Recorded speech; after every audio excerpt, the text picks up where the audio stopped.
America இந்த போரில் ஏன் பின்வாங்குகிறது? ஏன் தோல்வியை சந்திக்கிறது? இதற்கு காரணம் என்ன என்று கேட்கலாம்.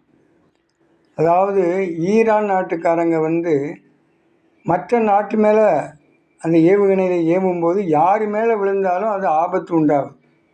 அதை பற்றி அவங்க கவலைப்படுறதில்லை. இப்போ பிரிட்டிஷ் நேராக ஒரு ஏவுகணையும் பிரான்ஸுக்கு நேர் ஒன்று அமெரிக்காவுக்கு ஒன்றா ஏவி விட்டுட்டோம்னா அங்கே எங்கேயோ ஒரு இடத்துல போட்டு மக்களை அழிச்சிக்கிட்டே வரும். கண்மூடித்தனமான போர் புரிகிறது ஈரான். ஆனால் அமெரிக்கா அப்படி கிடையாது. அமெரிக்கா அந்த வளத்தை அழிச்சிடக்கூடாது, ஈரான் நாட்டுடைய எண்ணெய் வளம் அழிஞ்சிடக்கூடாது, ஈரான் நாட்டில் அந்த அந்த மதத்தினுடைய தண்ணி பிரிவினர் அழிஞ்சிடக்கூடாது, இப்படியெல்லாம் சிந்தித்து இவங்க போர் புரியுறாங்க. இதனால் இவங்க தர்ம போர் புரியுதான். அவன் காட்டு முராண்டித்தன போர் புரியுதான். அந்த காட்டு முராண்டித்தன போர் கொரில்லா போர். அதாவது எமாடி கண்ணை மூடிட்டு எல்லா பக்கம் தள்ளிடுவான். இவன்ட்ட அணுக்குண்டு மட்டும் இருந்துச்சோ எல்லாரும் போட்டு தள்ளிடுவான், எது போனாலும் பரவாயில்லன்னு.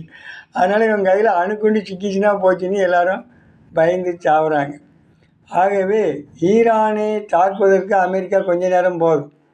ஆனால் அது தாக்காமல் இருப்பதற்கு ஒரு காரணம், அந்த எண்ணெய் வளத்தை அழிச்சிடக்கூடாது, அங்கே இருக்க சன்னி பிரிவினர் அழிந்துவிடக்கூடாது, அந்த மக்களையும் காக்க வேண்டும், நிலத்தையும் காக்க வேண்டும், போர் புரிய வேண்டும். இது அமெரிக்காவுடைய போர். இதுக்கு பேர் தான் தர்ம போர். ஆனால் ஈரானுடைய போர் என்னென்னா, எண்ணெய் தொட்டால் போதும் ஏமாடி கண்ணை மூடிக்கிட்டு ராக்கெட்டை விட்டுருவோம், எல்லாம் உலகம் முழுதும் அழிஞ்சுவோம், டப்பண்ணி போட்டுக்கிட்டு. எவன் நினை போனால் எனக்கு என்ன, கடவுளாவது மண்ணாங்கட்டி, அதெல்லாம் பொய். எவனே எழுதி வச்சுருக்கான் கடவுள் அல்லான்னு, அதெல்லாம் பொய். அப்படிங்கிற முறையில் கடவுள் நம்பிக்கை இல்லாதபடி அவங்க என்ன செய்கிறாங்க, மடையன் போர்கள் புரிகிறார்கள்.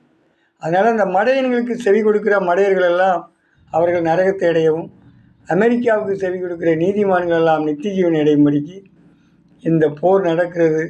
உன் வார்த்தையினாலே நீ நீதிமான் எனப்படுவாய், உன் வார்த்தையினாலே குற்றவாய் எனப்படுவாய். நல்லா ஆராய்ச்சி பண்ணாமல் ஒரு காட்டு முராண்டிக்கிட்ட போய் சேர்ந்து ஓட்டு ஓடுறான்னா, அவன் முஸ்லீமாக இருந்தாலும் சரி, அவன் கிறிஸ்டினாக இருந்தாலும் சரி, அவன் போகிறது ஹெல்லு தான். லைக் பண்ணுங்க, ஷேர் பண்ணுங்க, சப்ஸ்கிரைப் பண்ணுங்க. ஆமென்.